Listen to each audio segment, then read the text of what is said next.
Plus de 4 opérations chirurgicales sur 10 en France sont effectuées en ambulatoire, d'après la Haute Autorité de la Santé.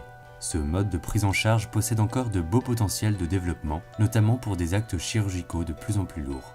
Depuis plusieurs années déjà, les pouvoirs publics incitent les acteurs de la santé à y recourir. L'objectif est clair et symbolique, dépasser les 50% de séjours chirurgicaux en chirurgie ambulatoire. Un objectif ambitieux mais réalisable pour bon nombre d'hôpitaux publics français.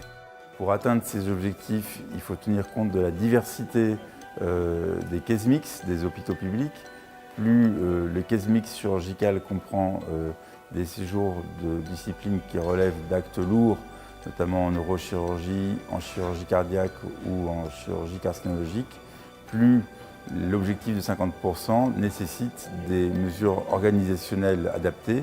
Ces organisations passent désormais par la mise en œuvre systématique des principes comme la marche en avant, le fast track, par la création de centres de chirurgie ambulatoire intégrés, comprenant les différentes zones d'accueil opératoire, de sortie post-interventionnelle et de préparation à la sortie, incluant l'activité de surveillance nécessaire. Un chirurgien à qui on propose de faire de l'ambulatoire, il va réfléchir d'abord quels sont les risques pour mes patients de ne pas les garder pendant la première nuit ou les nuits suivantes. Et si l'on arrive à juguler ce risque, eh bien, on peut faire de l'ambulatoire. Les professionnels de santé sont demandeurs de nouveaux dispositifs médicaux pour les aider à supprimer les risques pour le patient. Il faut soit changer de technique, soit trouver des parades utilisables à domicile.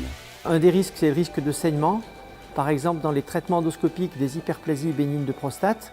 Et l'utilisation du laser permet d'avoir une qualité hémostatique tellement bonne que le risque hémorragique est tellement faible que le patient peut sortir le soir même du geste. Alors, si on réfléchit de manière large, un cardiologue interventionnel souhaite faire des coronaroplasties en ambulatoire. Son risque, c'est la fibrillation ventriculaire. Si le patient part avec un système qui le surveille et qui peut lui faire une défibrillation à la demande, à domicile, de manière simple, il pourra faire en ambulatoire toutes ces coronaroplasties. Le développement de l'ambulatoire nécessite des évolutions de produits pour lesquels nous sommes en attente d'une activité de recherche et développement ciblée de la part des industriels.